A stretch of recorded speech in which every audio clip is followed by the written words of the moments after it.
Hello guys, இன்றைக்கி சர்தார் வல்லபாய் பட்டேல் அவர்களை பற்றி தான் பார்க்க போகிறோம்.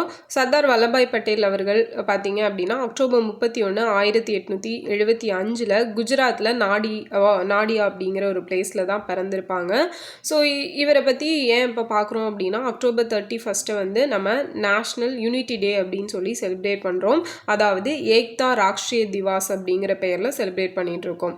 இவர் வந்து தொழில் ரீதியாக வெற்றிகரமான வழக்கறிஞராக இருந்தவர். 1918 கேதா சத்தியாகிரகத்தை வழிநடத்துறதுக்கு மகாத்மா காந்திக்கு இவர் ஒரு நல்ல துணைவராக இருந்து ஒரு திருப்பு முனைவை ஏற்படுத்தி கொடுத்துருப்பாரு. ஸோ இந்த கேதா சத்தியாகிரகம் அப்படிங்கிறது தான் பார்த்தீங்கன்னா காந்தியடிகளோட ஃபஸ்ட்டு நான் கார்ப்பரேஷன் மொமெண்ட் அப்படின்னு சொல்லி அழைக்கப்படக்கூடியது. காந்தியடிகளோட முதல் ஒத்துழையாமை இயக்கம் எது அப்படின்னா இந்த கேதா சத்தியாகிரகம் தான்.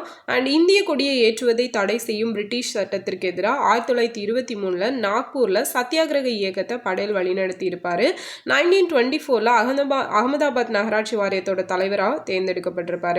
ஸோ இவர் பதவியேற்றதும் அகமதாபாத்தின் வடிகால், சுகாதாரம், தூய்மை, நீர் வழங்கல் ஸோ இந்த அமைப்புகள் எல்லாம் புதுப்பிச்சார். 1928 பர்தோலி சத்தியாகிரகத்தில் இவர் பங்கு வச்சப்போ தான் இவருக்கு சர்தார் அப்படிங்கிற பட்டத்தை அங்கேருந்து விவசாயிகள் எல்லாம் சேர்ந்து கொடுத்துருப்பாங்க.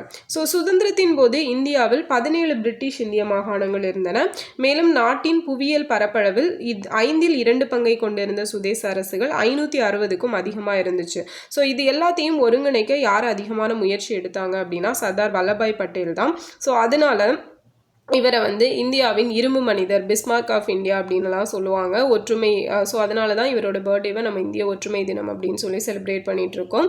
அண்டு 1947 50 வரைக்கும் இந்தியாவோட முதல் துணை பிரதமராகவும் உள்துறை அமைச்சராகவும் இருந்திருப்பார்.